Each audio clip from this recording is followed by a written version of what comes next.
Hello, good morning, good evening, everyone, depending on where you are. I am Parbati Bose, CST 97, would like to welcome you to our today's GAABESU webinar session. Okay, so let's start our session with observing a moment of silence to pay tribute to few of our fellow alumni who had recently left us.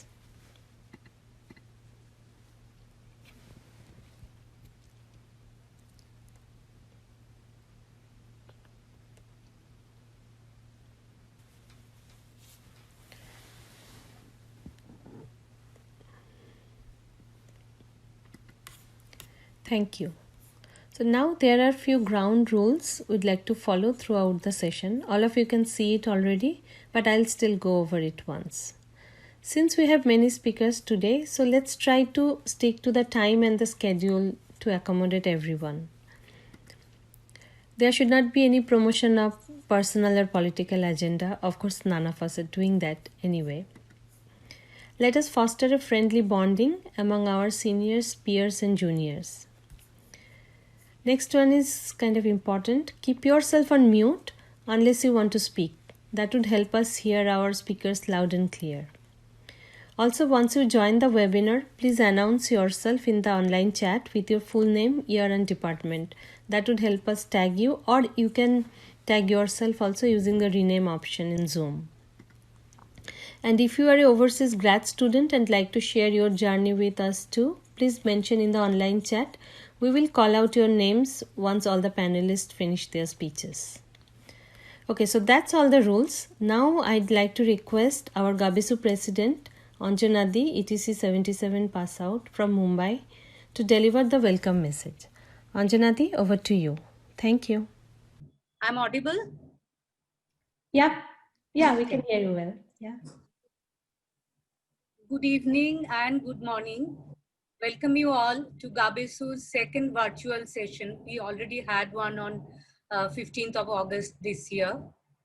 In this pandemic time when world over life of human being is completely disrupted, to stay connected and to remain in purpose, we GAABESU is organizing e-gatherings, virtual seminars, and will continue to do so in days ahead. Today, we are going to share with you the journey and experience of few of our alumni to some of the top universities of the world. This session is primarily aimed for students and young graduates of IIEST. Let me take this opportunity to speak to you about our alumni and their contribution, the great institute that we all love so much, its faculty and the students. The energy, the passion that our alumni have for IIEST, by the intense pride we feel as IIEST graduates, and by our commitment to assuring a strong future for IIEST is amazing. Our alumni have played a significant role in upholding the legacy and branding of the Institute in the Global Technology Forum over the decades. Since its inception in 2005, our association GAABESU launched a series of activities in promoting professional success of students and faculty of the Institute, supported welfare initiatives and development and infrastructural facilities in close synergy with the needs of the Institute and its constituents.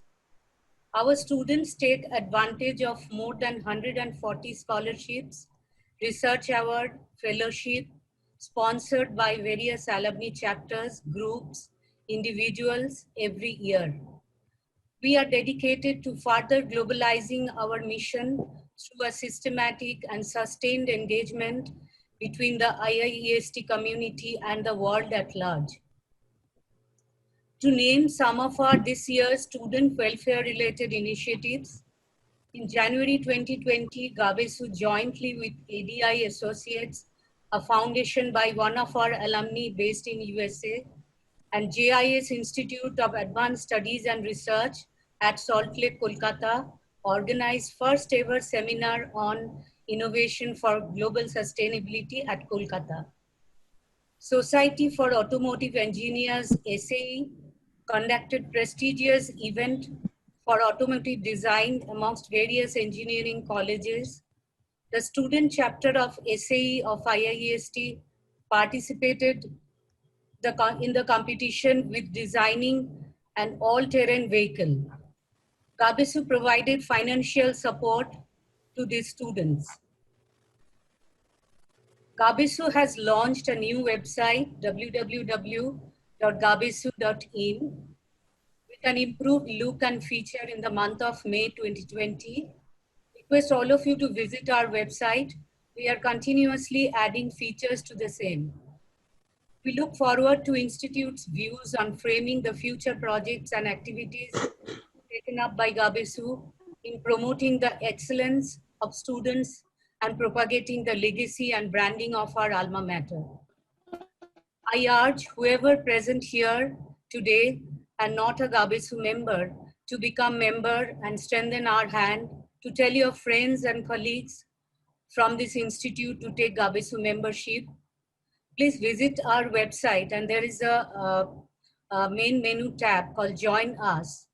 You go to that tab and which will take you through to the new membership. Thank you. I would now like to call upon our respected Professor Nihar Biswas to moderate the next session. Niharda graduated from B College in 1970 with BE in Civil Engineering. Currently, Niharda is a distinguished university professor at University of Windsor, Canada. Niharda is an executive committee member of GAABESU. He has been involved with IIEST and GAABESU for the last 2 decades. He invited many students, faculty, and administration from BESU, IIEST to his Windsor University. For his professional accomplishments and service for the alma mater, he received Distinguished Alumni Award from IIEST. Niharda, over to you. Thank you.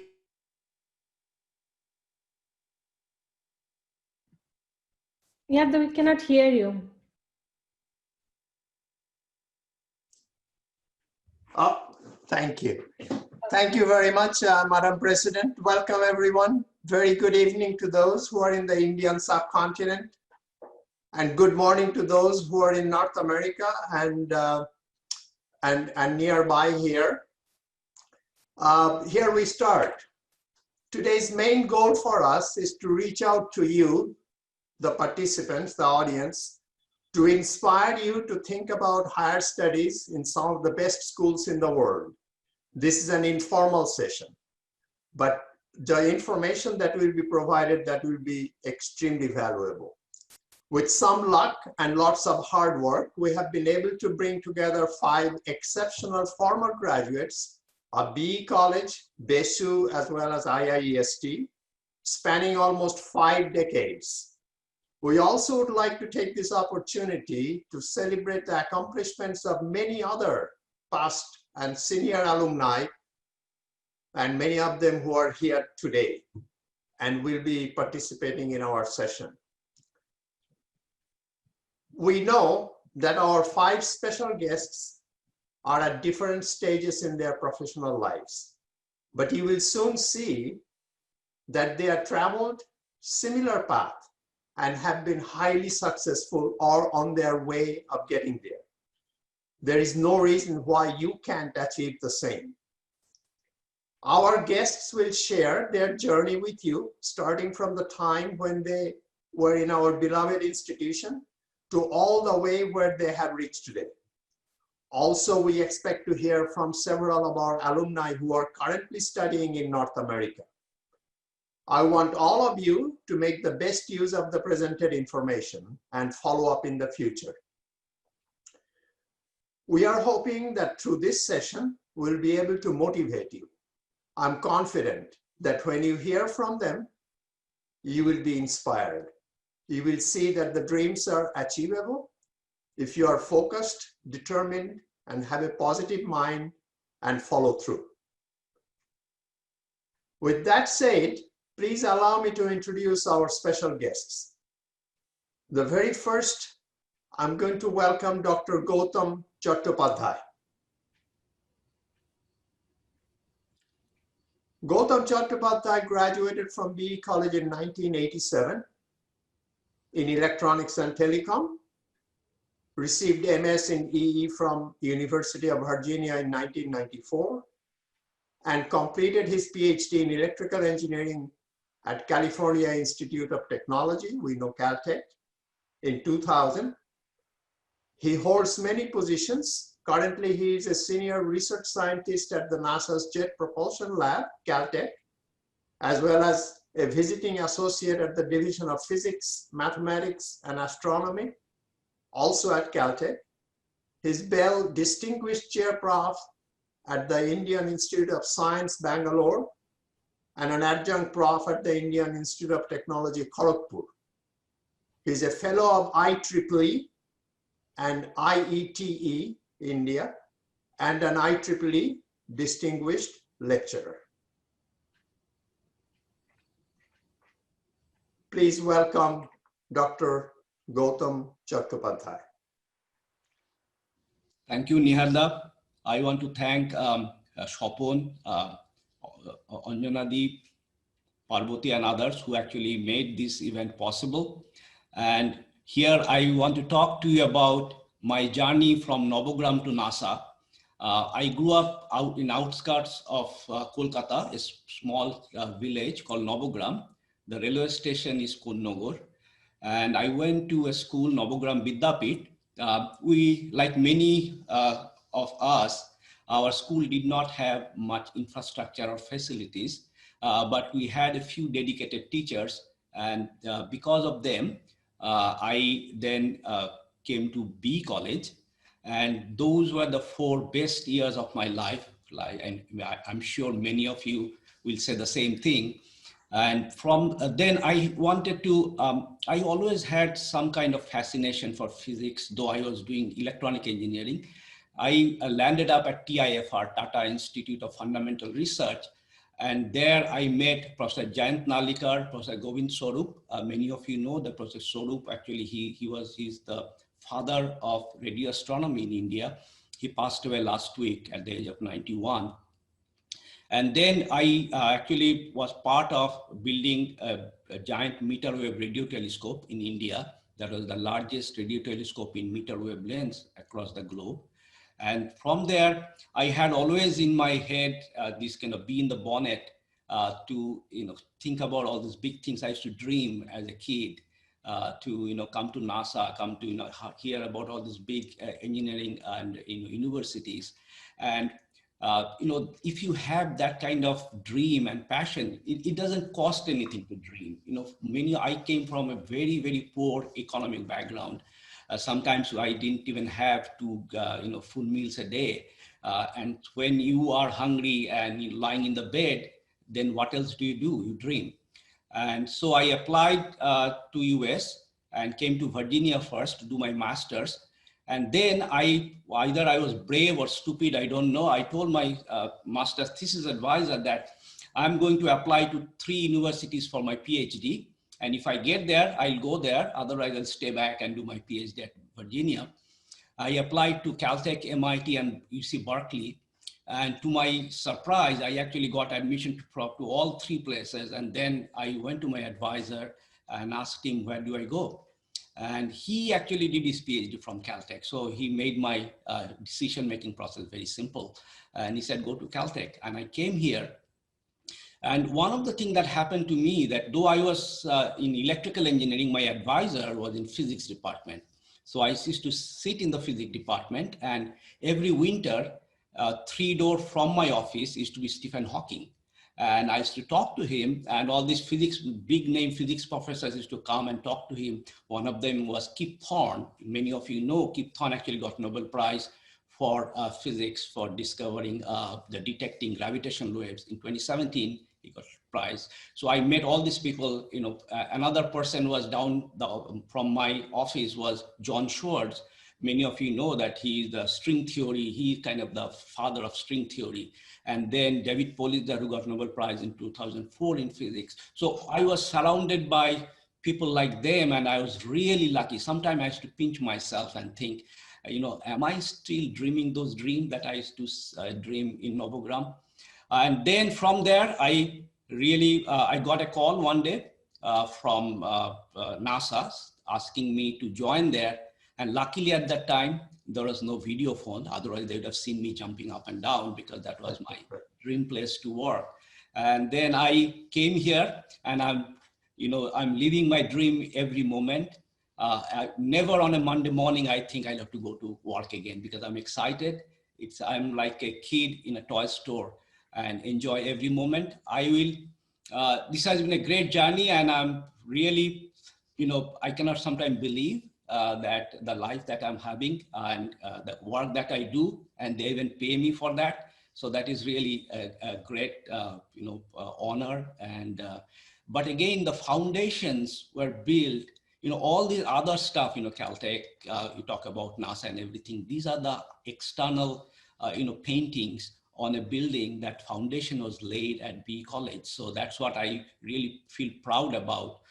This, and I will end, I know that we have short time, I'll end with one thing that my mother had said when she heard that I got a job at NASA. She said that, I'll say that in Bengali and then I'll translate, that she said that Akashke chute chao, kintu pa jeno matite thake. So that means that if you are trying to touch the sky, but keep your feet on the ground, and again, for electrical engineers, grounding is very important, you all know. So I actually try to do that, and I don't know whether I've been successful or not, but that has been my motto, that grounding myself and think the blessing that I had. Thank you.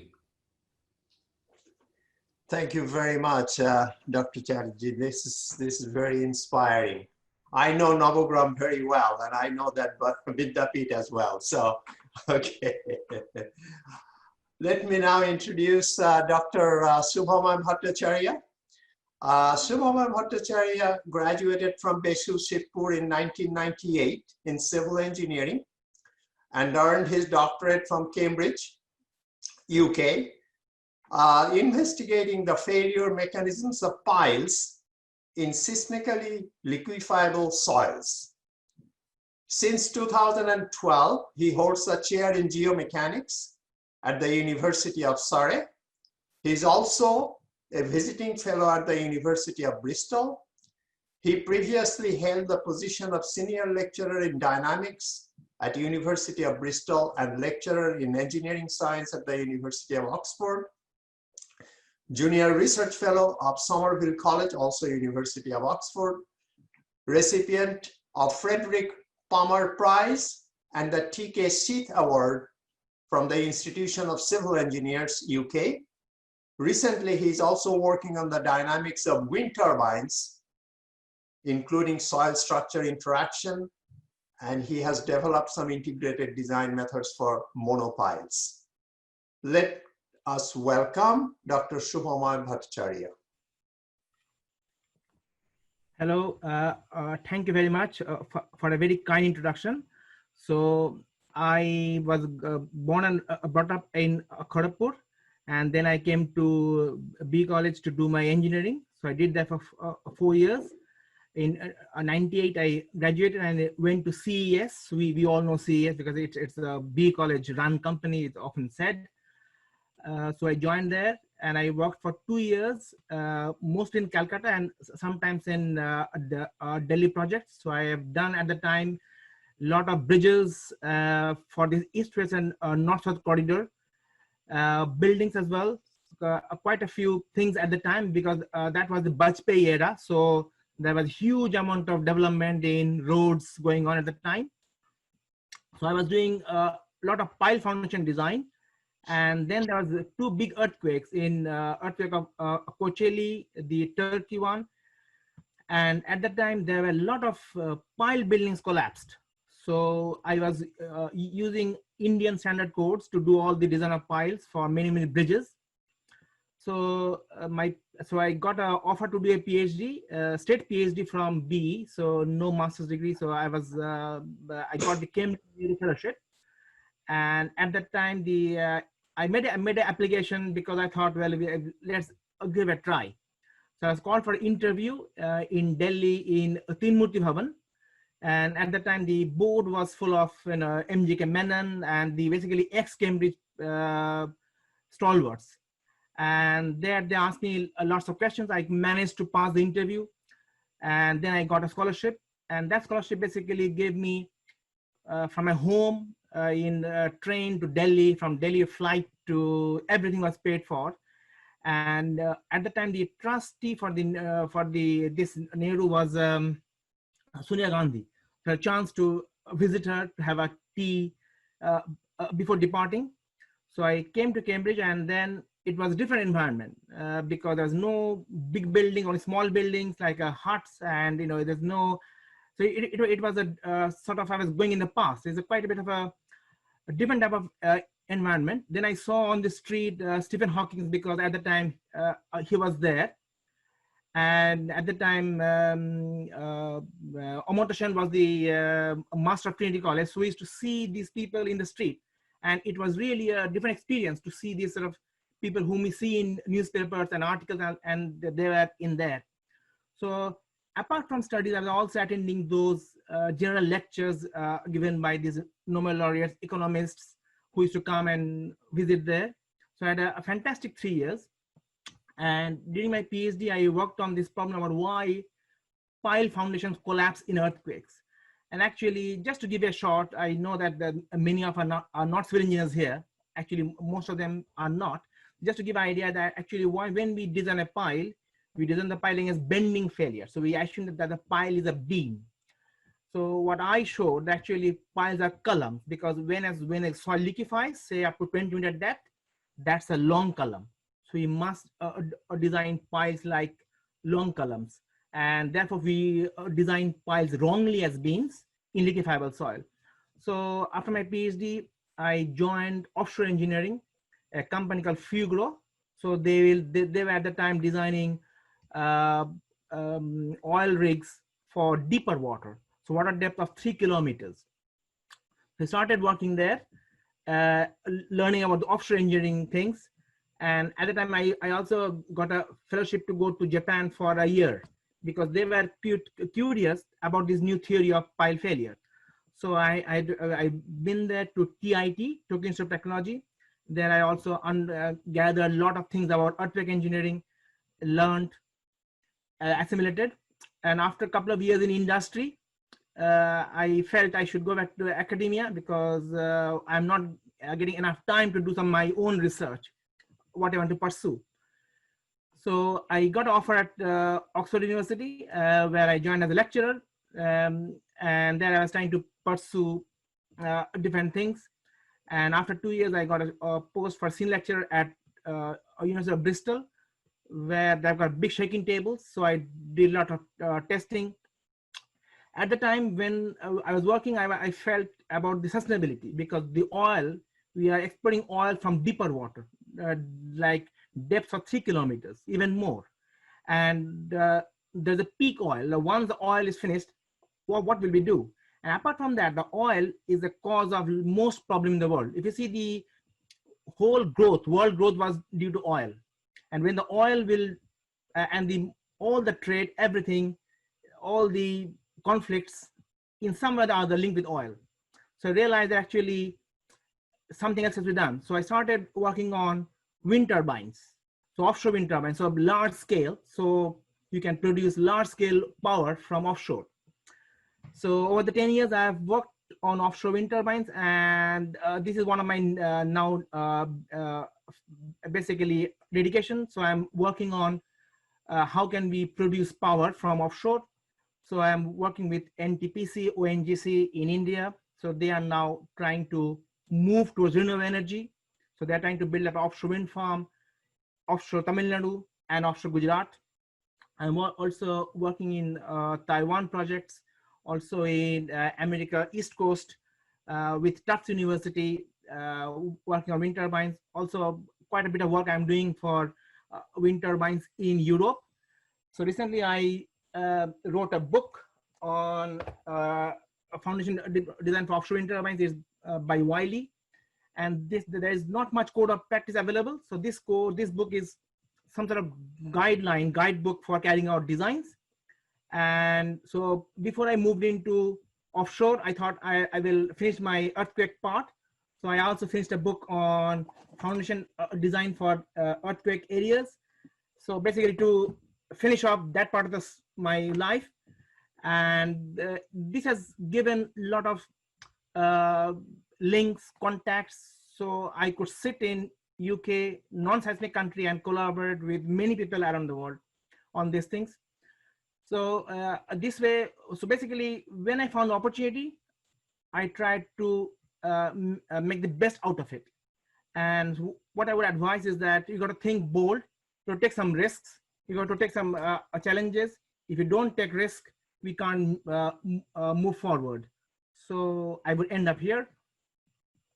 Okay, thank you very much, Dr. Bhattacharya. It is really inspiring, and it's a nice segue in the sense that you're talking about energy. So let us now welcome Dr. Origid Banerjee. Origid Banerjee received his BE degree in EE from GAABESU in 2005 and MTech from IIT Kharagpur in 2007. He then earned his PhD from MIT in 2016. He is currently an assistant professor with the Department of Electrical and Computer Engineering, University of Illinois at Urbana-Champaign. Prior to joining MIT, he was with the Power Conversion Systems Group, General Electric Global Research Center in Bangalore, where he worked on monitoring and diagnostics of electromechanical systems using electrical signatures. His areas of research interests, of course, electric transmissions and so on, transportation, but also renewable energy and robotics and smart grid and energy delivery. Welcome, Dr. Banerjee. Thank you so much, Nihanda. It's really an honor to come here. I have never been to these meetings before. So it's really, really a great honor to see all of you. And I'm sure each one of you have a story. Each one of you have a tremendous journey you have gone through. And I feel really lucky to be able to share my story with you all today. So let me ask, since I'm a professor here and I'm a new professor, not like many of you who have been there in the field for a long time, let me ask you to start with a quiz here, okay?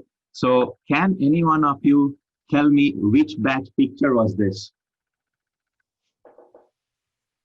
So if you can't see it, you can go to the speaker view and see this, but can you find out which year is this one? Or can anyone, maybe there is a person here who was in the picture there. Is there anybody who can take a guess? I know one person is here who is from the same batch, but not from, maybe not in the picture, but okay, I will give you, it's 1967 EE.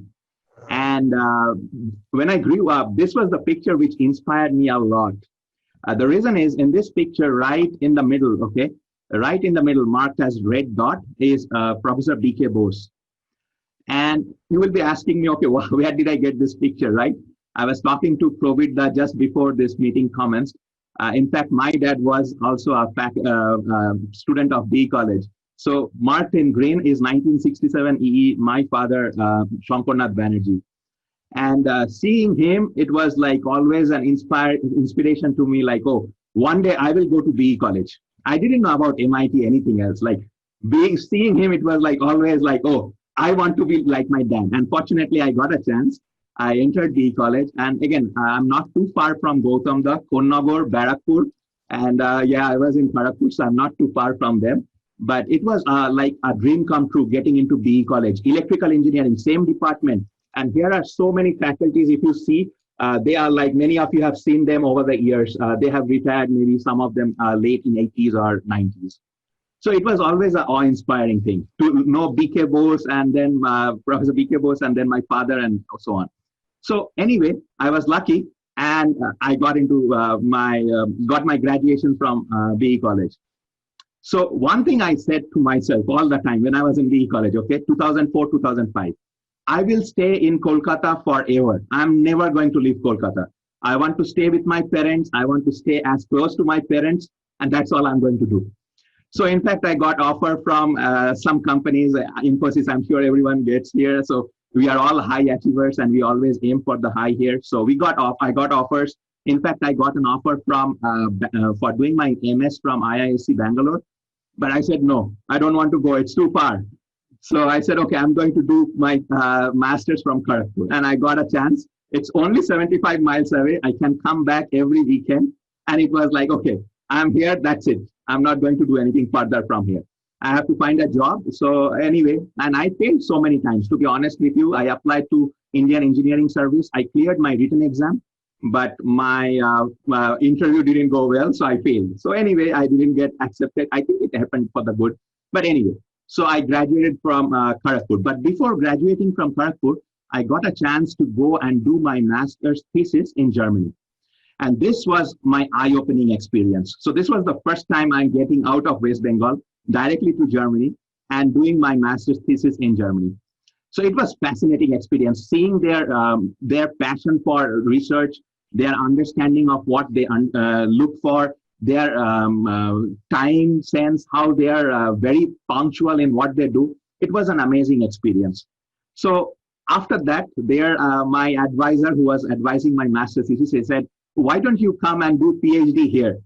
So as an obedient son, like a Bengali, I asked my mother and father, okay, can I do my PhD here? No, enough, 9 months, come back. Enough of outside experience, come back to India and do what you want to do here.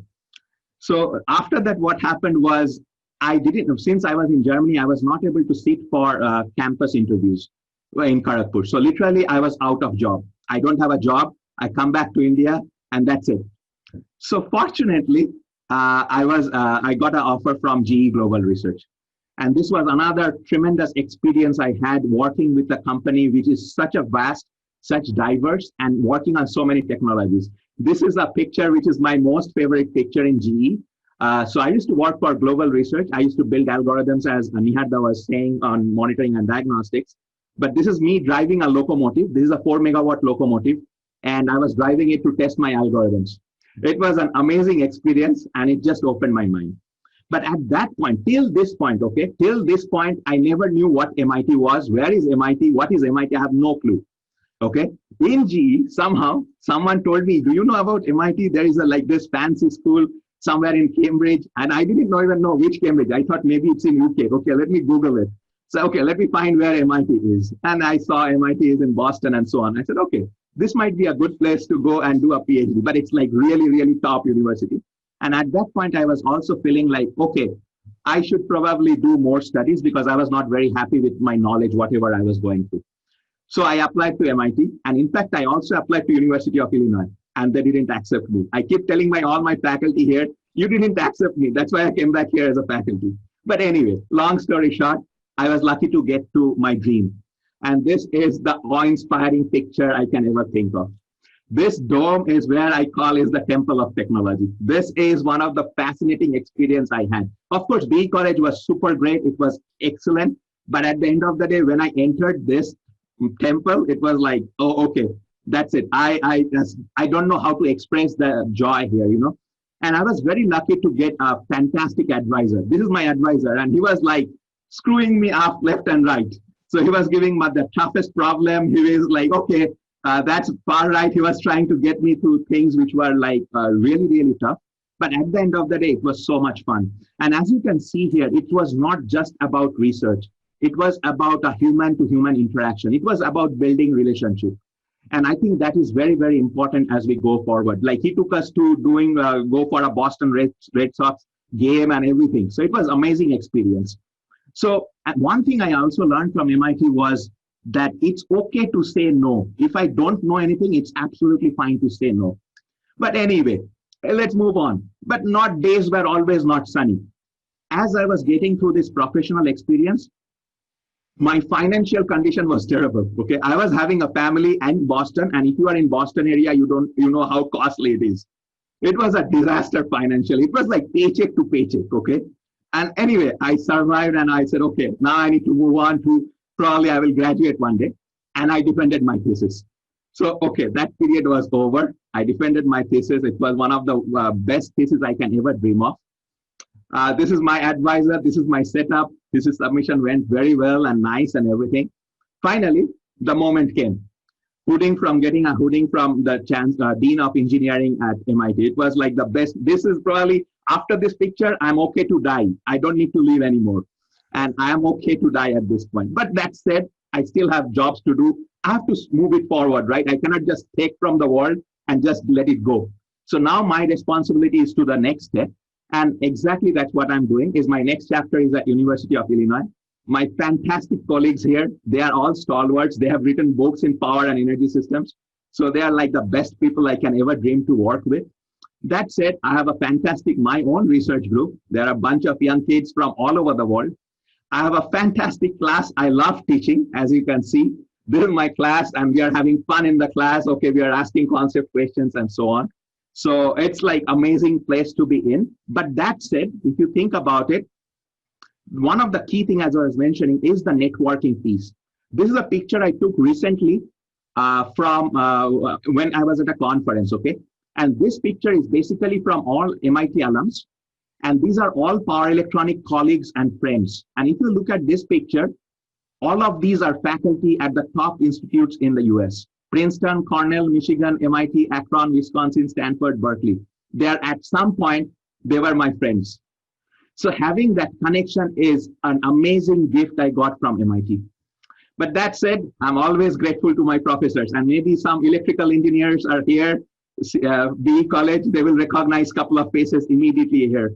Professor Srikumar Malik, Professor Moina Sengupta, they were amazing instructors back in BE College. And I do have some of my faculties from Kharagpur as well as from MIT. That said, I still love my BE College. I was there back in December, just before the Corona, and we were having a get together. We were having fun. I still am in contact with all my friends back from my year. And I still am in contact with Professor Parbati Bose. I recently met him at a conference. He's still a good mentor to me. And that's all I want to say, you guys. At the end of the day, it's all about networking. It's always about building connection with people. You never know who is going to help you, and just be a good human being. At the end of the day, that's all matters. Thank you, GAABESU. Thank you, Sapunda. And thank you, Niharda, for giving me this opportunity. Oh, wow. Thank you. Thank you very much. I can see why you love teaching. Yes, of course, of course. Very inspiring. Yeah. Niharda, can I say something? Niharda Indro here. Can I say something? Yes, sure. A quick one. It is extremely, I'm extremely happy to see you there. I would definitely convey your recognition of, remembering Moina, and he is one of the best teachers in this institute. I personally feel I'm very proud of him. And on behalf of all your teachers, let me convey that we all are very, very proud of you. Thank you so much. Thank you so much. Thank you. Thank you. And you may be remembering, it was your batch that made my life horrible. 2005, 2005 and 2006. Those are the they were the turning points, and that made me decide to come back to where I am natural. I returned to teaching. Much for these two tyrant batches, and nice to see Origid there. Thank you so much. But I was from Sen Hall, so I was neither in Sengupta nor in Richardson. So I was the nice guy. All right. Okay. Sure. We'll continue later on. Okay. Please allow me now to welcome our next panelist, Mr. Diwajyoti Panda. Diwajyoti Panda, he graduated from IIEST Shibpur with a BE in Civil Engineering in 2014. And then he received his MTech from IIT Madras in 2017. And working on the mechanics and synthesis of biological soft materials. So very important that the area of research that he was doing, and he's a civil engineer. Then he moved to Harvard and also in Massachusetts, not too far from where Dr. Banerjee was actually, in 2017. And he has been working on the microbiology and in the area of microbiology and biophysics. Welcome, Mr. Panda.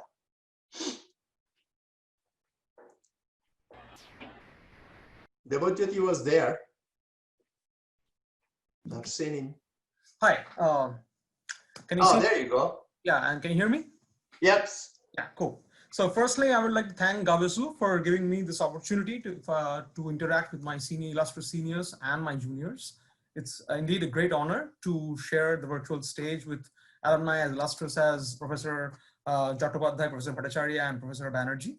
I, of course, haven't yet earned my PhD degree, so my credentials are far take whatever I say, like I'm still very much a work in progress. So take my advice with a pinch of salt, because I may at the end of the day turn out to be a complete sore loser. But I'll just tell you what I went through my journey from the days of B College to here. And at the end of this whole journey, if I get the time, I'll try to convey to you the key takeaways that I've had from this whole journey. So the thing is, when we do school, we usually study physics, chemistry, and maths. And then we are, after I sat for the West Bengal Joint Entrance Examination and I cleared it, and I really didn't have a good idea of what each engineering made you do. So I liked mechanics in a very superficial way from the school experience. And I had read this book called The Fountainhead by Ayn Rand, which where the main character is an architect, and he's very bold in designing his buildings, and he uses his own principles. So I thought civil engineering would allow me to express both my creative side, my artistic side, as well as it will allow me to delve into the mechanics, which I was always fond of right from the school days. So with this very superficial understanding, I delved into civil engineering. And thanks to professors from the applied mechanics department like Professor Amit Rai Chaudhuri, Professor Shantanu Mojimder, I really fell in love with the subject of mechanics in the second year. So I really like the courses like solid mechanics and fluid mechanics, really like them very much. Unfortunately, as I moved on and into actual civil engineering, I still felt that I was more in love with mechanics than with the civil engineering application side. And right from B College onwards, in my year, because I was really fascinated by the mechanics part of by the mechanics that was taught in second year, so I took up joined a research project with Professor Amit Rai Chaudhuri on biomechanics of prosthetic implants, designing prosthetic implants. And just to stay in touch with the civil engineering also, because I was also interested in structural engineering, I took up another project with Professor Rana Roy from applied mechanics, where I designed the columns that are used to make overhead tanks. So it was very mechanics kind of research that I participated in at the college level. What I learned was that you have to be really patient, the research was very frustrating at several points because my knowledge was I was very inept. But I still managed to publish a paper from my biomechanics work, and I managed to complete the other project too. So I really actually enjoyed the whole process of doing research, and I felt that this is my line that I'll try to pursue.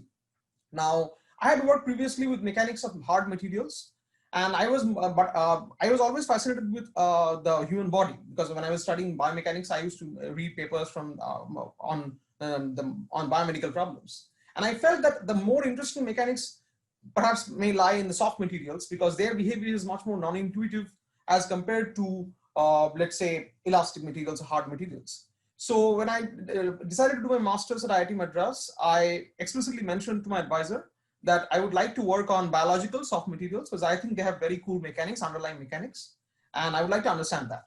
So my advisor gave me a lot of free hand, and so that's why I went in and started working on this particular material, designing a particular material which can act as a substitute for collagen, which is the main protein that makes up all the skin and all the tissues of our body.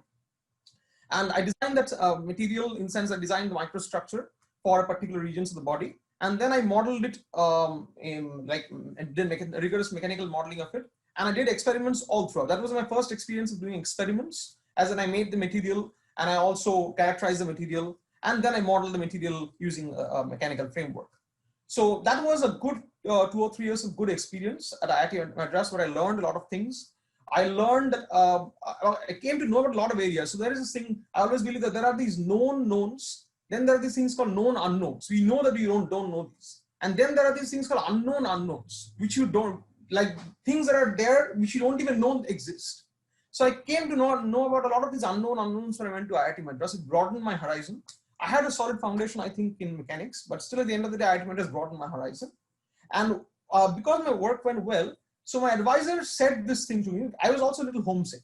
Like Professor Banerjee said, I still love Calcutta a lot. So after completing my master's, I would say to my mom that, okay, I'm going back to IIT Kharagpur. I'll do a PhD from IIT Kharagpur. Every weekend, I'll come back to Calcutta and I'll learn guitar. because I used to really enjoy playing sitar.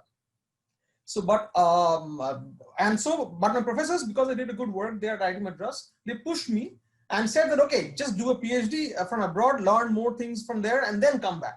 And I still hold that view. I still want to go back to India. Now, I applied to a lot of places, but I was homesick. So I was telling my mom that, don't worry, I'm just applying to see whether I'm good enough for them. But at the end of the day, I'm coming back to Kharagpur. So I got offers from many universities, from Berkeley, from UPenn, and from Brown, and I declined all of them.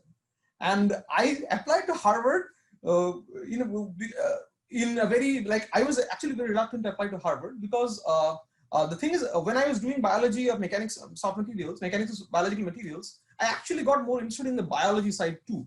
I thought that it's not always the mechanics mechanics is one conceptual framework, but it's not like all the important problems in the world are mechanics problems. So while I was doing biology, I did a lot of read a lot of papers on cancer and stuff and tumors. And I thought that it would be interesting to really go into the biological side of the biology problem, because I was really flirting with biology. I was mostly doing mechanics with applications in biology. And my advisor who was there, he told me this one very precious thing, which I would like to convey to my juniors too. He said, like, with the work that you have done, the only way you can ensure that you won't get into Harvard or a place like Harvard is if you don't apply. And this is something I always say: if you don't apply, if you don't try, that is the only way you can 100% ensure that you won't get there. So I always encourage people, after I got here, I always encourage people to apply if they feel like they're good enough. And there's no harm in trying. Just, you shouldn't live with regrets. Now, the thing is, when I applied to Harvard, my goal was to work at the molecular scale of the soft materials. Because when I worked at IIT Madras, I worked mostly at what we call the macroscopic scale. We didn't go into the microstructure, molecular level. And I still felt like soft materials have a lot of interesting things. The secrets of the behavior of soft materials lies in the molecular interactions. So I wanted to go there. So then I came to Harvard. And after I came to Harvard, the journey has been very topsy-turvy so far. The thing is, when I joined my group, the professor who took me very initially, he was a young professor. He had joined Harvard with me. So he had developed this technique that allows you to take videos of proteins as they fold. Till now, whatever you can do is that you can take snapshots, but you can't take videos. So he had developed a technique that will allow you to do that. And he wanted me to use that technique and get a lot of good data, and then study the mechanics of the macromolecules from there. And I was fascinated with that thing. But this is where I learned that when you attempt big problems, there can be a lot of uncertainty, and you just have to embrace the uncertainty. So what happened was that we realized that even though his technique was itself robust, the crystals that were needed, protein crystals that were needed to study this particular thing, basically you have to pass strong electric field through these crystals and study them using extracrystallography to see how the protein molecules move. For that, the crystals have to be of a particular size and geometry. And they got stuck in that part where they have to make crystals of a particular size and geometry. So they then realized that they can no longer, until they overcome that block, which is that until they can make crystals that have the sufficient size, they won't be able to go into that part where they get data. So they told me now that our group's focus has shifted to making crystals of a particular size. I don't think it will be great. Do you want to do that? And I felt like, no, I'm not really interested in making crystals of a particular size. That was not my interest. So then the journey since then has been very interesting. I once again feel like an undergraduate student. So he told me that it's just the first year, so there is no harm. So why don't you try out, because you have always fascinated in biology and Harvard has a big biological unit in the medical school and on the departments, why don't you try out different professors? And ever since then, like an undergraduate student who's doing a PhD, I rotated in 3 different labs where I worked with flies, where I worked with bacteria, and where I worked with fungi. I tried out all kinds of systems with with the knowledge at the level of like a first year student. I would start projects from scratch, take up small projects, very small mini projects that you can take up when you're an undergrad student, learn the whole thing and get a taste of it and then move on. Because he told me that because you're new to biology, try out different things, so see which one works for you. So this made me know that life gives you second chances. So it's not like once you're set in one path, it's not like you have to stay in that path. You have to be honest to yourself and ask yourself whether you're enjoying the process or not. So all throughout this process, I was really enjoying the process. I was really learning a lot of new stuff in biology. The learning curve was steep, but I was way away from my original foundation, which was in civil engineering. And then I finally joined the group of Professor David Waits, where I'm still working. And this is a really big group in the sense that it had members more than 100 in number when I joined, and with lots of postdocs and PhD students who are all from very different disciplines. And that my advisor himself was a very generalist in mindset. He never calls himself a specialist. And if you call yourself a specialist, he will tell you to work in the specialist lab. So when I told him that I want to work in problems that have mechanics and also biology, then he said this very famous thing. He said, like, do you think the problems that are made in the world are made to cater to your tastes of whether it's a little bit of mechanics, I want a little bit of biology, a little bit of this and that? Problems are there. If you want to, there are big and important problems. If you want to solve them, you have to learn whatever it takes to solve them. So with this, he dragged me out of my comfort zone, because I was still flirting with biology and doing mostly mechanics. So he dragged me out of my mechanics comfort zone and put me in the whole biology realm and said that, no, you have to do real biology if you want to do biology. And since then, for the last 1 year, I've been working on a problem in antibiotic persistence, which is where bacteria, when you apply antibiotics, certain bacteria will live no matter how high the dose of the antibiotic is. And these bacteria then, once all the bacterial population gets eliminated, these bacteria will survive. And then when you remove the antibiotic from the system, they will again start to grow. So this gives rise to chronic infections and relapse of diseases. So currently I'm trying to understand what mechanisms behind this particular process. It's a very biological problem. There is no mechanics here. My advisor ensured that there won't be any mechanics in this thing. And I always feel like I'm an undergraduate student who is also doing a PhD parallel. So what I've learned from all this is that it's very important to step out of your comfort zone. And you must also learn to live in the present, because I have seen that whenever you make grand plans, the plans may not work. So the plan is nothing. It's the planning and adaptation with every situation. That is what I think is the most important thing, because you have a plan and you start a problem, and the first problem can totally change your plans. Absolutely. Adapt. And that is something that I learned here, that you need to adapt, make the best use of the opportunities that you have in hand, and not have a fixed mindset, but a growth mindset, where you say that, okay, I have come here because of all the things that I've learned in the past, but that doesn't mean I'll use the same thing to do whatever I do in the future. So always consider this as your day zero and start from scratch. Take up a new problem, do it only when you feel like it's important. Don't do it because you can do it. Do it because you should do it. Only then you will be able to drive yourself and say like, okay, I'm doing something important. And if you feel like it's no longer important, leave that problem and move to a new field. Because life is too short. You shouldn't waste your time doing things that you don't feel are not important. That's all. Thank you.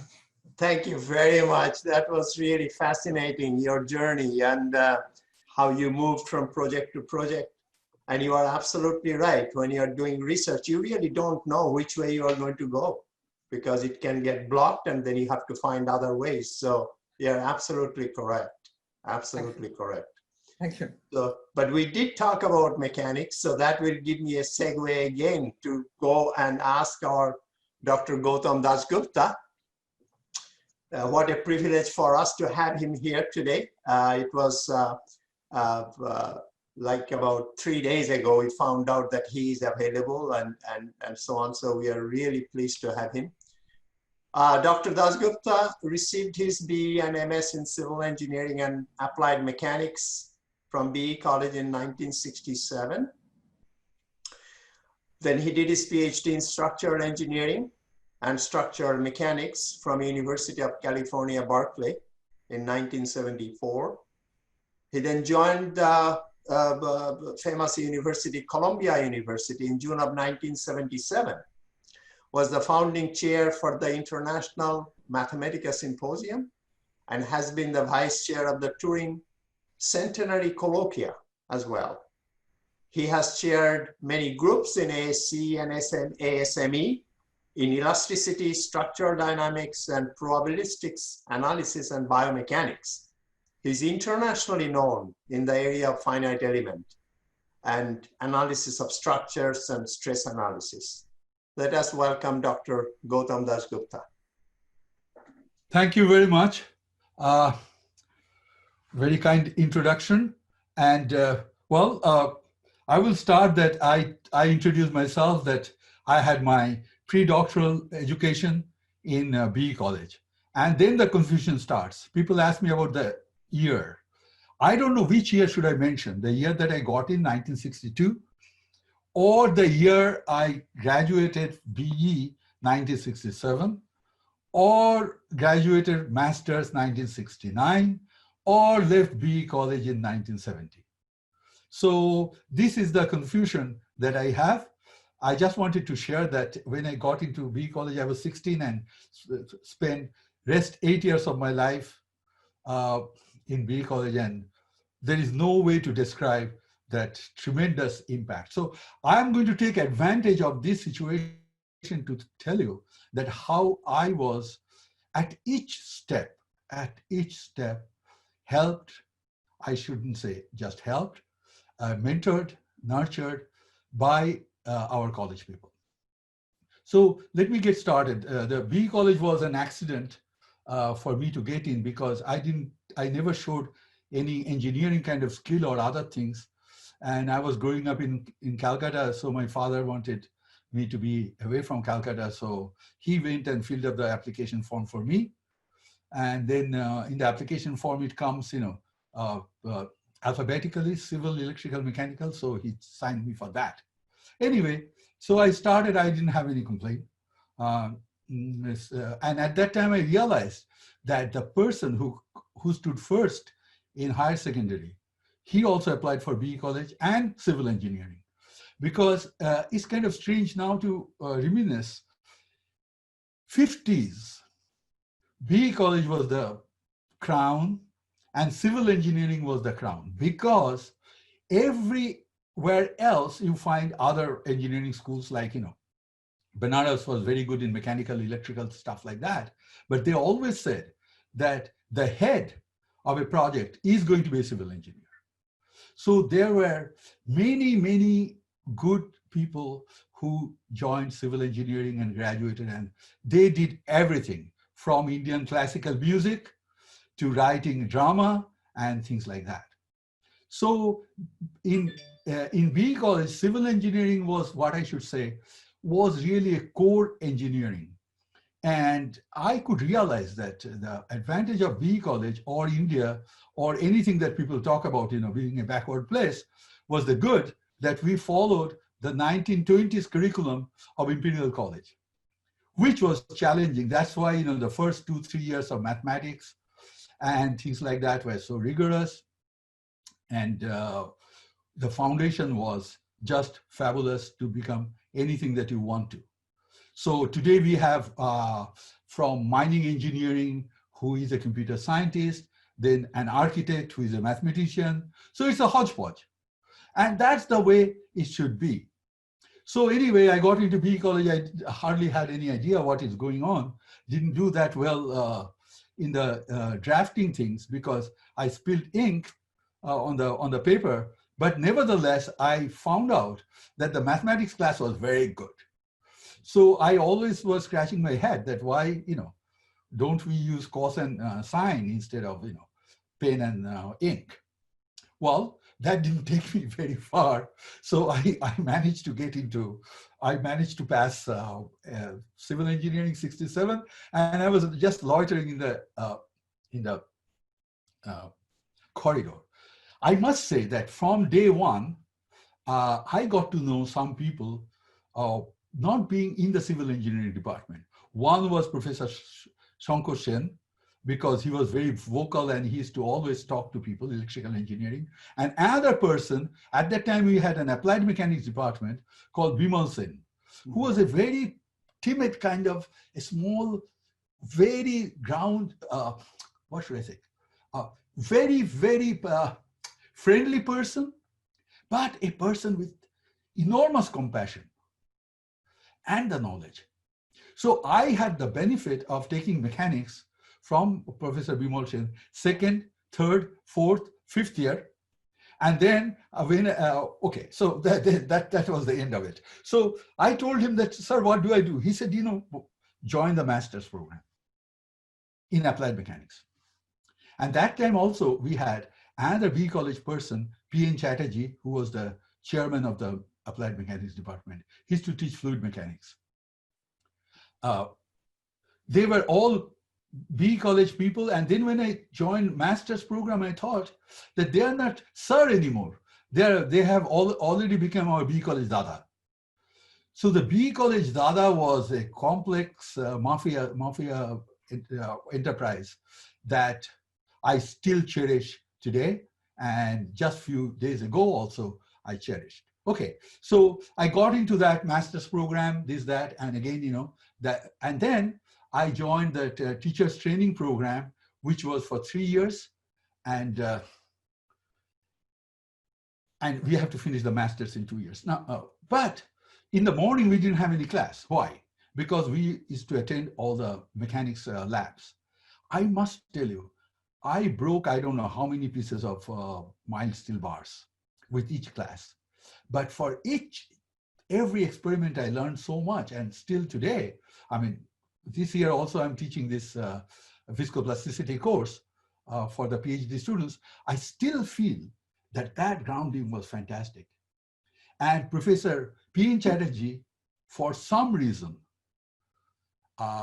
he relied on me to teach some of the fluid mechanics course, because sometimes, well, it is to be at 7 o'clock in the morning. Sometimes it was this. So he will just call me around 5 o'clock and tell me, can you teach next class?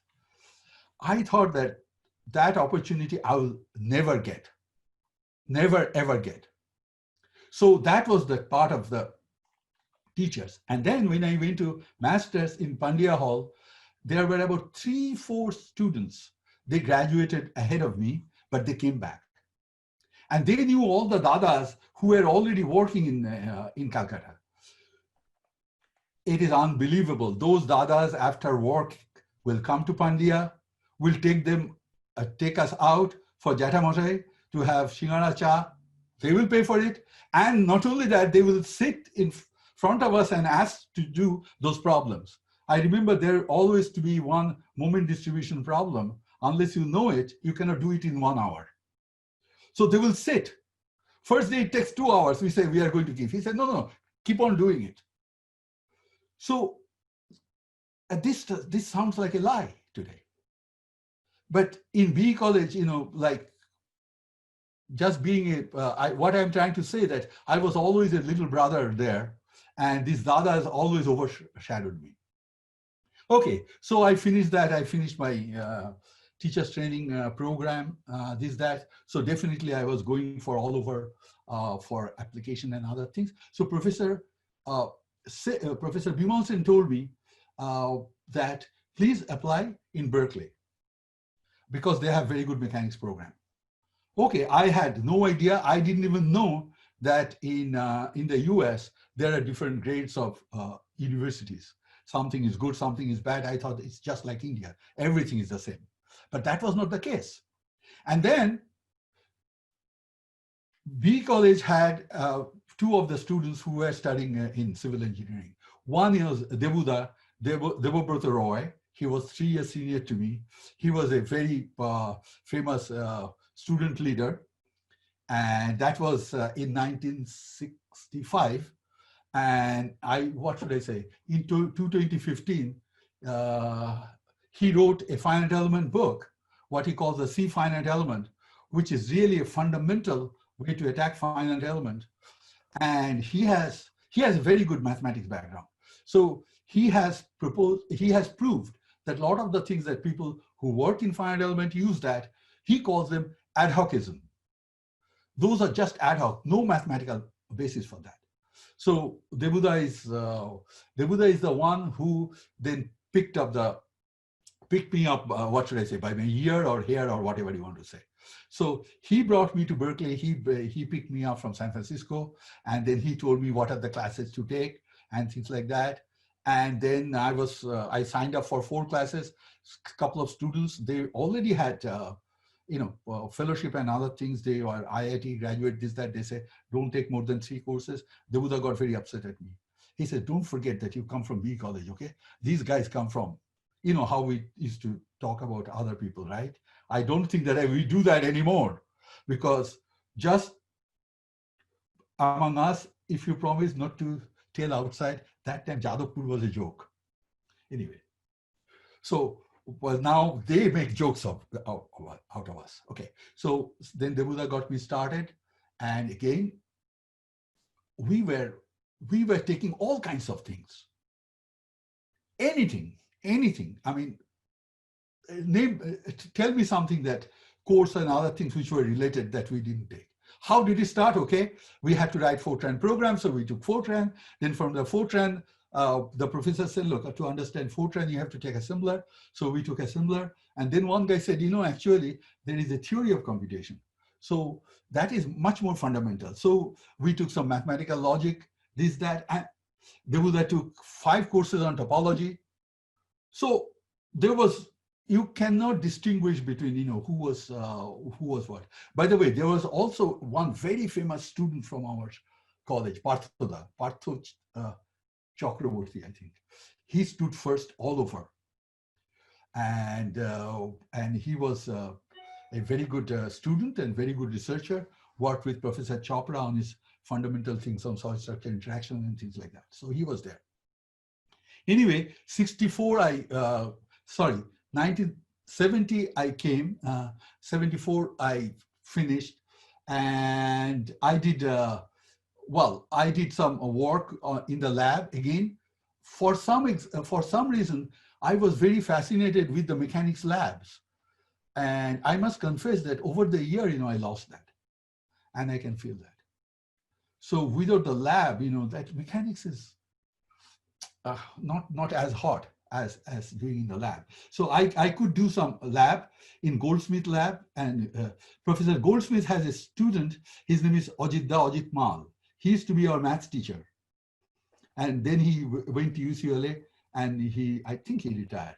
So again, you come in there, you find B College, then there, because Goldsmith told me that Ajitda was one of his best students.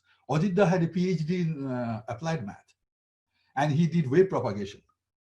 So that is the kind of things B College, Calcutta University, Calcutta itself, all those things meant so much to us. So 74, I didn't know what to do, things like that. Again, walking on the corridor, Professor Chopra asked me whether I would like to do some research with him. And I knew that, and he told me that he wanted me to do soil structure interaction, which I have never done or anything like that, because I did some work on impact on the propagation of wave, supersonic wave, which you cannot compute by finite element. So anyway, I learned a lot from him, and also Parthoda was just leaving. So I picked up some of the things that, 2D and 3D wave propagation problems and things like that. So that was with Professor Chopra till 70. It was a good moment, but I must say, I lost touch with B College that time, except for some handwritten letters that I had with Professor Bimalsen. I had no idea about what B College was going through or things like that. People used to come, and sometimes I used to get very upset because everybody used to say only bad things about B College. And that is reality. Okay, let's put it this way. So 77, there was an opportunity in Columbia. So, Columbia also operates like a big mafia, like a B College. So the chairman of that, he called his buddy in Berkeley, and then, he sent me. So, I started there, 77, and I'm still teaching there. Okay, so Columbia, as soon as I came to the Columbia gate, it reminded me of Calcutta University. Right outside the street and other things. And I never felt so much at home being in New York City. I said, forget about Columbia. New York City is the place I would like to live. So that was kind of overpowering me. So anyway, gradually I moved in to Columbia, and there, as you know, that Berkeley Mechanics Group, except for the mechanical engineering, which was by Professor Nagdi and other people who are from Stanford, but the civil engineering group were all Columbia guys. Lubliner, Sackman, McNiven, all of them are Columbia. And we used to write the notation of Columbia. So when I came and gave a talk, some of the teachers, they say, oh boy, you write like us. I said, well, they told me that in Columbia, you read, write, and speak mechanics. So that was, I'm talking about 1977. Trust me, our department was very good. I cannot say that today. But and there was an open kind of mind. Different people were doing things. Skalak was doing biomechanics. He got a PhD from, honorary MD from Scandinavia. But he's the one who put that, the screw thing on your gum, on your bones for the bone growth. And then there was a Shinozuka. He was doing stochastic mechanics. There was one guy who was doing pile interaction. So there were 5 people in 5 different directions. But they were all connected by this common theme, what we loosely call mechanics, but people do not want to use that. So that time it was still there. And the civil engineering was sitting on the top of it. So that brought me very close to my B college experience, because in 5th year we had to do a project, something like that, design one roof with steel bar or something. But then I figured out that the idea was that the design part, which we were told that, just put this much of this plate or something like that. But that came from the shear displacement and blah, blah, blah. So design was based on mechanics. That was the thing that I think, what is that? That in 5th year, we used to have half a day of design. The only thing that I learned one sentence is that the root is there. So then I met some people who had the #1 bridge designer of New York City. He was a mechanics guy. He never took a bridge design. That time there was no bridge design. He took stability. He was Blythe student. And then Blythe taught him how to do some experiment. And so in one point, they were trying to measure some vibration. He said, you know what? We have a truck. We will move it at different speed at different locations, and we'll do the calculation. Okay, so where does mathematics comes in? So the stories of BE College and the stories of Columbia, they are they are very, very deep rooted in me, and I cannot say anything without that. So I had Blythe students, and they always used to say, Professor Blythe said, in your numerical methods, if you need more than 3 terms, find another series. Because all those things were done by hand, and then that where is the series coming from? What is the physical meaning of that? So that was the crux of the matter. And then, of course, we had a giant Mario Salvadori, who took me to the Harlem. I was not supposed to say anything political, right? Somebody said the ground rule. I just wanted to quote George Orwell. He said, no statement is apolitical. So Mario was very much interested in teaching civil engineering to the Harlem students, 8th grader, 9th grader, and especially the women students. So Salvadori. Sorry, Gautam Da. Yes, We are going to have a question and answer session also. Oh, so, okay. Yeah. So I thought 15 minutes, isn't it? Yeah. Question and answer session will start now, and they will ask you questions. Oh, sorry. Okay. Yeah, no problem. So I should stop now. Yeah, okay, good. Thank you very much. Okay. This is very inspiring and oh, I'm so sorry. I'm so sorry. No, you're fine. You're fine. I thought I wrote it down. I thought that. That's good. That's okay. I'm so sorry. The floor is open now for questions and answers, and we are going to we are going to take questions from the audience as well, and the panelists are here. So up to the floor.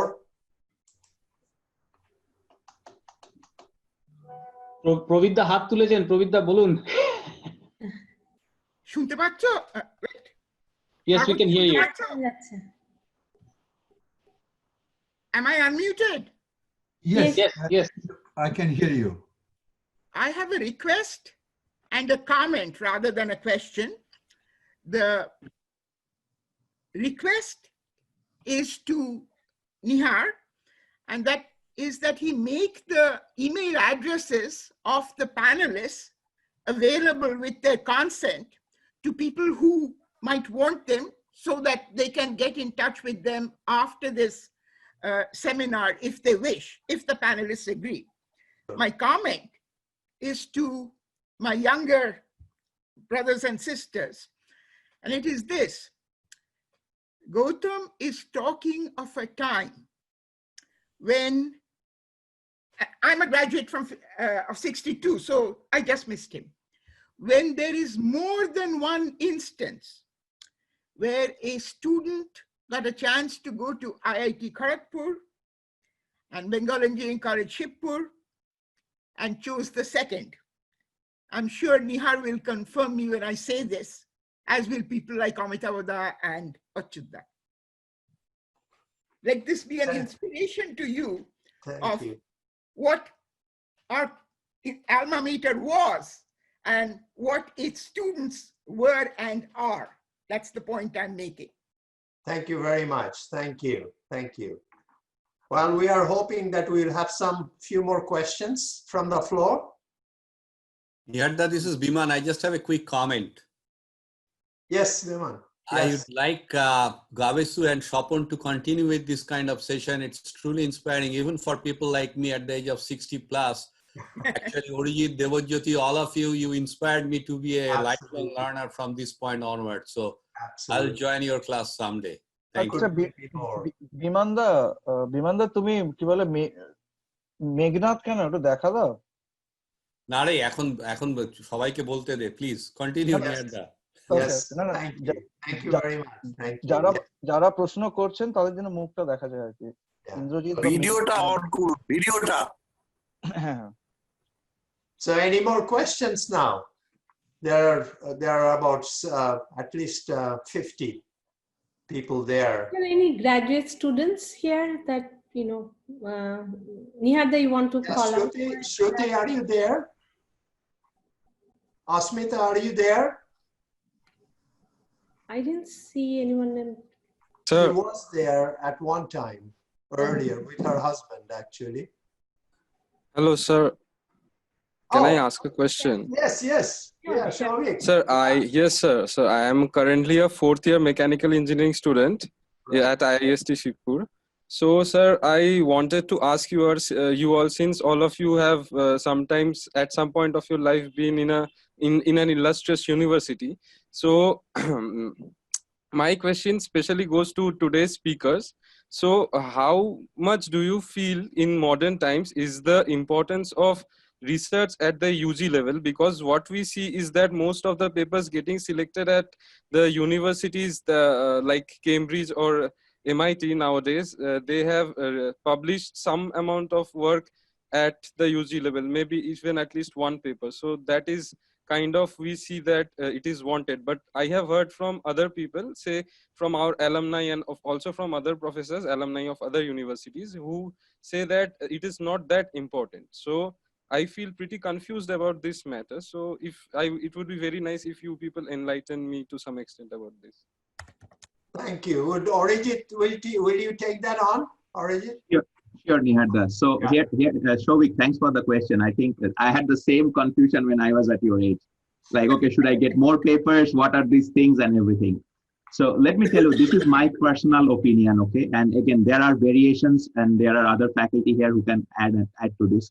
My feeling is this, to be honest with you, when I look at a application coming into Illinois, I look for the work. Yes, it's important that you do a good, solid work. In terms of paper, it's not, yes, counting papers is easy. It's always easy, okay, I have 10 papers, I have 100 papers, I have 50,000 papers, but the quality of the work matters. Quantity is okay, but quality is what really matters. I would strongly encourage you to do something of a project-based learning and something exploratory, something you can stand on your own feet and say, hey, I know this material. It doesn't have to get proven in a paper or a conference. There are so many conferences and people can publish anything in the world right now. These days, publishing if you want, sure, you can publish anything you want. But my feeling is that try to do some solid work and show when you are applying to universities here, show that you are passionate about what you are doing. It's not about just making bullet points on your CV. That really doesn't help in the long run, Shovik. That's my experience. I will leave it up to the rest of the folks to add more to this. Near this Jyoti, can I take this question too? Absolutely. Yes. I think getting involved in the undergraduate research is very important. In fact, I started a scholarship in BE College to encourage people to do undergraduate research. Undergraduate research is not the paper. I strongly believe you learn by doing things. And research is the way you start doing things and learn the things fundamentally. Reading papers and other things, other people's work. But once you start doing it, you can make a mistake, you can even learn from that. So I'll encourage all undergraduate students to get involved in the research whichever way they can. In fact, most of my graduate students, my PhD students are recruited from undergraduates who worked in my lab. So my answer will be, do get involved. Thank you. Can I add one point? Yes, So, yes. These days, say there are only 5 scholarships or fellowships, and the applicants from all over the world. Right. Now we will compare, say, a student from China, a student from Taiwan, a student from other countries, like India, and in a CV, even if there is a paper or 1 or 2 papers, you will score a little higher brownie points there, thinking at least he or she knows what research means, even if it's a crap quality. So at least the whole journey, he has taken the whole journey of thinking of a problem, doing the numerical, analytical, experimental work, and then everything has been synthesized and wrote an article, right? So this journey is important. So therefore, those who will have a paper will, of course, get a higher point, because we are trying to work out a competitive way, right? So I don't think huge number is important. Maybe 1 is enough, and of course quality matters. And so it's good to also write the paper very clearly, and if you can attach that paper along with the application, it helps. Yes. So Nihada, can I add one comment? Sure. As Jyoti Das said, it's very important that you do research, and even if you land up writing a paper, it's very important in your application to state clearly what has been your role in that. Yes, absolutely. I was just about to say that. Yes. Yeah, so it's because you can have a name on the paper, but as you can actually justify what you have done. That way, the person who is looking at the application will realize that what you have learned, what you have done. Yes. No, absolutely correct. Absolutely correct. Can I speak? Yes, sure. Actually, since the question has come from a current student, I just thought of telling him that please listen to what has been spoken to you by the stalwarts about whom you should be very rightfully proud. And the thing is, please understand, in the undergraduate, what we are looking for is we're trying to train you how to conceive a problem, how to write a technical document, how to go about it, what is called a methodology, what is called a calendar plan, what are the deliverables, how to do that. We just train you on that. Unfortunately, what happens in this institute setting is that normally the students are not interested towards that. And at IIST, we will have to do something about it if we really want the institute's, the overall global ranking to change. Much needs to be done, and that's why we have introduced minor project, mini project to initiate you to understand what exactly is a project. There is nothing which is, nothing great in that. You can really conceive with your level of intelligence, you can do that. But unfortunately, this motivational component, it is I take it as my own personal failure as well as failure or the system failure, that we were unable to motivate you in that direction. And there we'll have to do a lot of, course correction. We'll have to correct ourselves. Yeah, we have a role to play. Thank you very much. Shovik is, I think I don't see his picture now, but yes. I hope you have. Yes, sir. I would also like to say that as our professor INS told, that we know that about these projects that we are doing, and also there are many people who are doing this. But what happens is that many of us, we do it in the second year. And in that, since it is thus the second year of our learning, many of the subjects are unknown to us, and the professors that we are allotted is on the basis of a system, say a sorting system, which is independent of our choice, and we don't know much about their subjects before we interact with them. So in that way, much of the thing that we, say when we go to third year or fourth year, our interests change largely from what what subject we have pursued in the second year of our project. So that way, if that choosing is done in a better manner, then I guess people will find more interest. And also, I would like to ask just one more question, that since all of you have been involved in industry as well as in research at some point of your career, so when did you realize that I want to go for higher studies and I want to go for research rather than continue my career in industry? So if you would enlighten me, that would also be very great.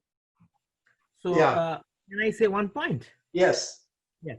So to back to your research thing.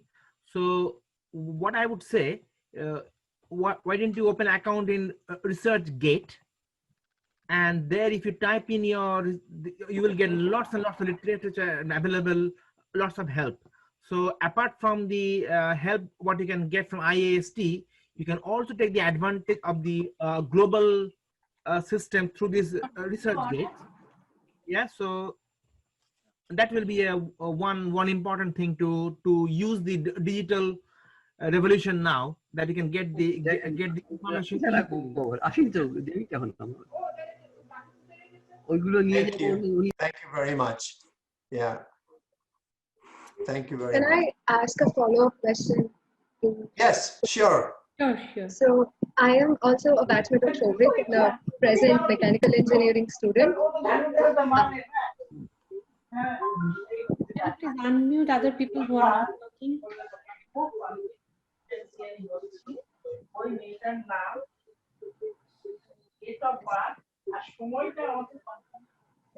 Parbati.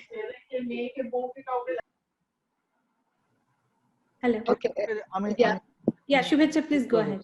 Yeah, please. Yeah, so like I wanted to ask that, sometimes when we're in the undergraduate levels, we don't always have a clear picture of what we want to do or which research area we want to pursue. And oftentimes what happens is, like when we pick up an internship, the research project is not in our control, and we get steered towards a particular stream. Like I always wanted to work in the energy sector with thermal sciences, and but somehow I got to work on a project that's related to biomicrofluidics.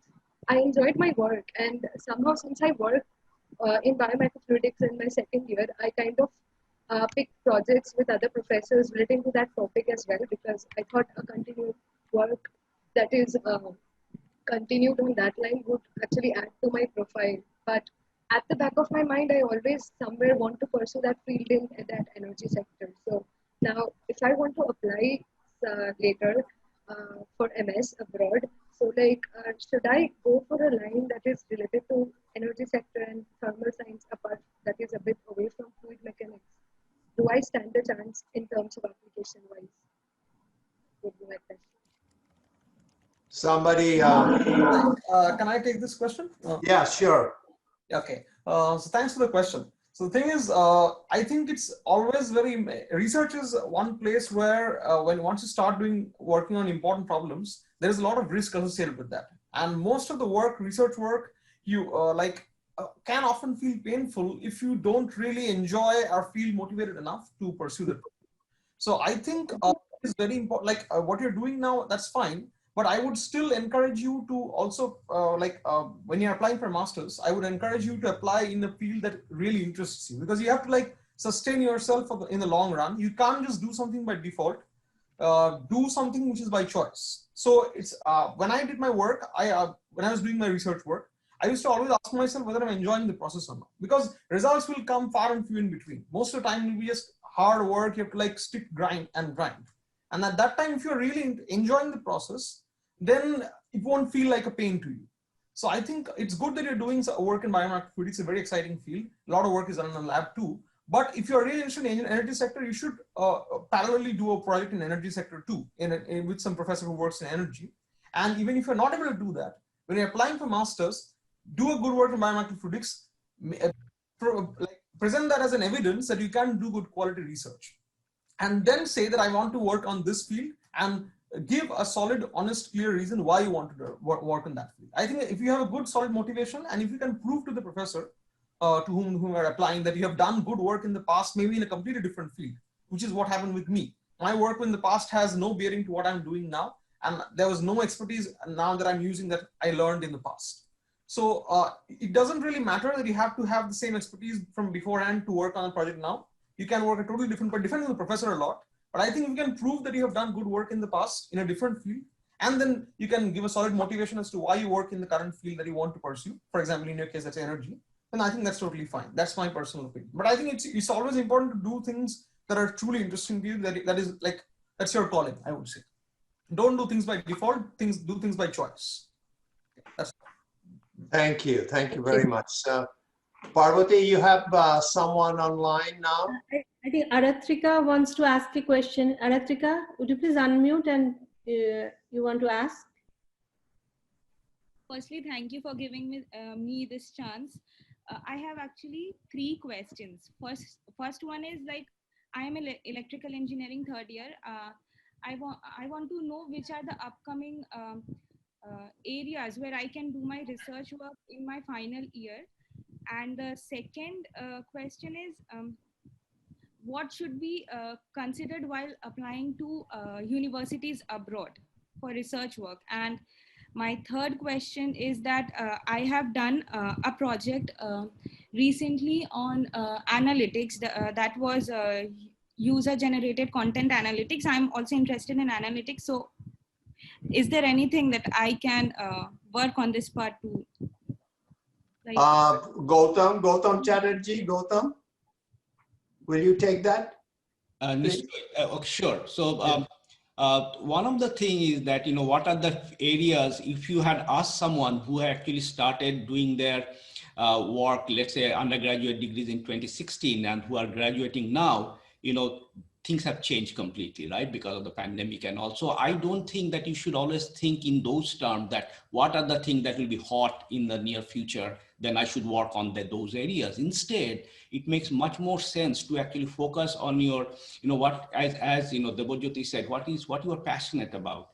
And then, focus on that and do the basics well, understand the basics well. And, if you do the basics well, it will show up in your application always. So focus on what you are passionate about and also the basics. Then you will see that when you're applying for either within India or outside for your higher studies, that it will show up in your application. So I always tell people to focus on those instead of saying what will be the hot topic in future. Good. I'm breaking the rules here. Is Dr. Jyoti Mojimder is a distinguished professor at the University of Michigan, Ann Arbor. I just wanted to people to know. Jyoti, are you there? Will you take this? Any comment from you? Yes. Yes, Nehada, I'm here. Yes. Did you hear the question? Do you want to have anything to add? Yeah, my feeling is actually when I started, I was just started working for a few months, and Dr. Schill, bless his soul, he forced me to go to higher studies. I had no interest in going to go for few more years of school. So in fact, he got the form, he just filled it up and got me to sign for it. That's it. That's how I went to Imperial College. He even negotiated the scholarship for me too. But one of the things which struck me, my scholarship in Imperial College was working with laser, nothing to do with metallurgy. And I also got from his own professor, Honeycomb in Cambridge. And at that time, if you're a student of Calcutta University, you can give there was an office in 5th floor in the Calcutta University. You give one application and Calcutta University will send it to 3 different British universities. Dr. Schill suggested not to work with his own professor, who is a conventional metallurgist, and work with new assistant a lecturer in Imperial College who's working with laser. And it really lucked because his suggestion was find something you like and go for a new field. Right. Don't go, So laser was totally new and I loved it.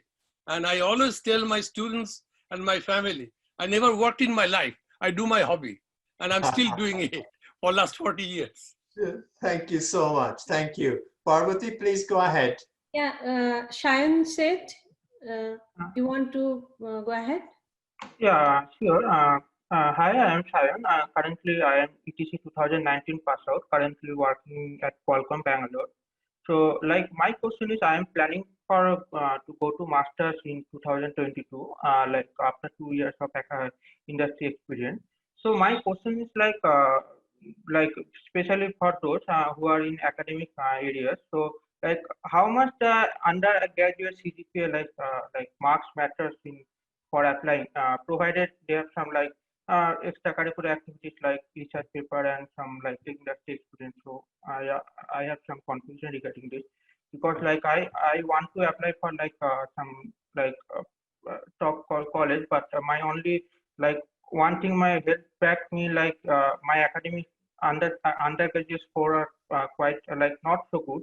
So that's why like I want to know like how much it matters for like to apply. Okay. Sure. Origid? Sure, Niharda. So, Shayan, it is unfortunate that the score is sometimes we look at very carefully. The reason is it's all about sincerity. And again, there is very hard to say what happened behind the score, right? It is not always true that whoever gets the high score has the highest amount of understanding of a material. It's absolutely not true. But at the end of the day, when someone is looking from 100 applications, they want to down select. They would like to go for a very shortcut. No one has so much time and to go through all 100 applications. But of course, that said, it's not a lost chance. Try to strengthen your application from other side. If you are working in an industry, do you have a chance to patent ideas? Can you get some patents out and say, hey, I'm going to, okay, my score is not that great of like, okay, I'm going to have 10 CGPA or whatever full CGPA, but is there other things I have done which is basically someone is going to look at the application and say, oh, wow, okay. Does that make sense? I one thing I want to add, like during my undergraduate in third year, I worked at TCS Innovation Lab. From there, I got on like a patented one application for patent. So like that kind of things I have like some one journal. So that kind of things I have, but like my only back like a disadvantage is my like undergraduate score not so great, like around 8. So that's why like 8 is fine. 8 is fine. Yeah, go ahead.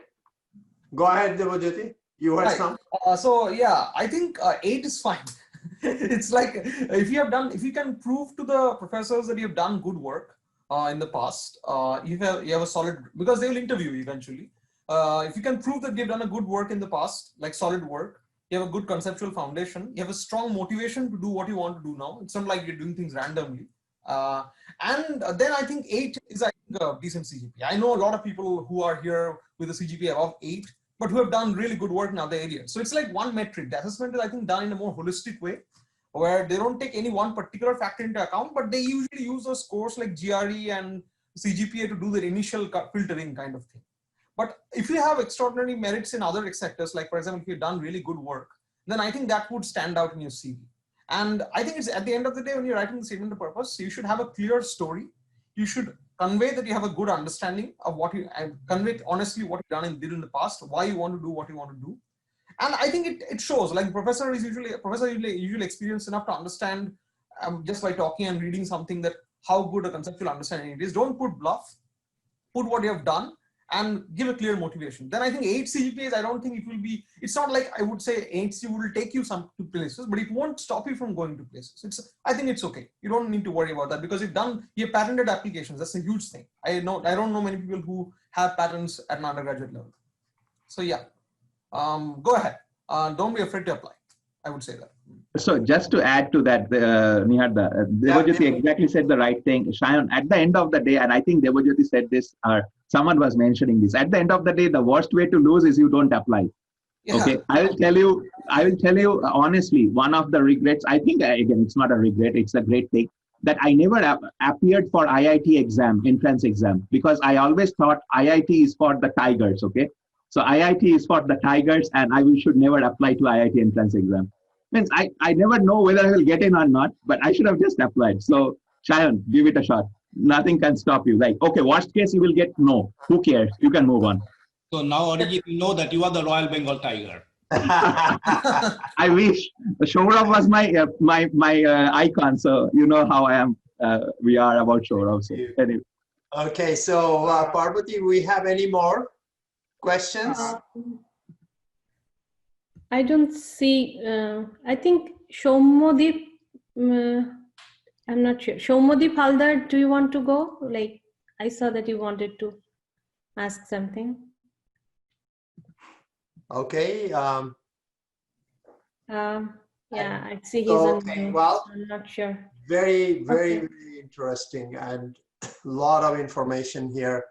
And I hope that those of you who came and attended did benefit. And we are still here, we are still around. So in future, we hope to interact more. At this time, I'm going to invite Dr. Sitanshu Ghosh, General Secretary for A Vote of Thanks.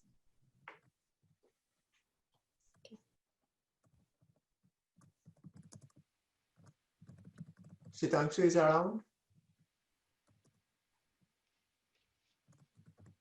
I think he's on mute. Oh, is he? Sitanshu, your phone is on, microphone is on mute. Parbati, you can unmute. Yeah, I think Shitangshu. Now you can hear? Yeah, he is here. Shitangshu is Yeah, here. I tried to unmute. Okay.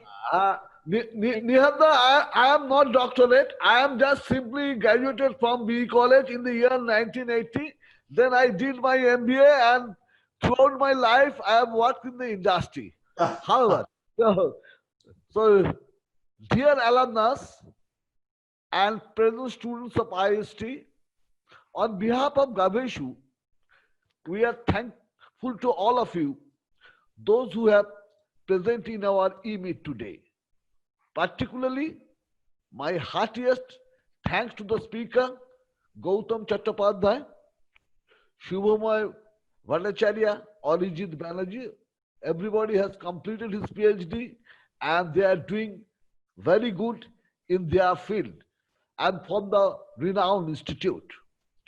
Diwajyoti Panda is going to be completed PhD shortly, we expect. He is also doing his PhD for Harvard. Moreover, our respective profession Nihal Bishas, Nihalda is our EC7 members. So I will not give him many thanks as because it is his duty, and as a part of the EC7 executive committee, Nihalda is doing all these things. But particularly, I am thankful to Professor Gautam Dasgupta, who is pioneer in the field and agreed to present today. Absolutely. We also thankful. Not only that, I also think about the Jyoti Mojimder. Though he was not a special speaker or anything else, still he is there and he is giving advice to the present students, and we are really happy to hear from him. We also thankful to Parbati Bose, Kaushik Chakraborty, and Niladri Sanigrahi for managing today's program. Another young brother, Amitabh Das from Singapore, who has done this, all the work for the publicity. And of course, above all, brother Swapan Saha, who always come forward for organizing such events like last e-reunion by simply giving thanks will not undermine Swapan. We are really happy to see our Praveen Niyogi, Achyut Ghosh, Amitabh Ghoshal. We are really grateful to them, and our young generation should learn from them that age is only a number, nothing else. From their enthusiasm and every action, it proves that. I am also, thanks Anjana ji, our president, to do the things in the right way. And also, I also thanks to Bimam, my younger brother Bimam. They have done a lot of job for this sort of things. We are also thankful to all EC members, our office staff, as well as alumni, and last but not the least, my young, energetic present students for their participation. And we hope the day we are coming for the next few years, you will come forward and your destination will be research. And you have to make up your mind from the beginning about your goal for research and development work. And we hope you will come up with flying color of IIST or B College or GAABESU, whatever may be, throughout the globe. Now I am ending today's program with pre-Sharadiya greetings for everyone and stay safe. Thank you. Thank you.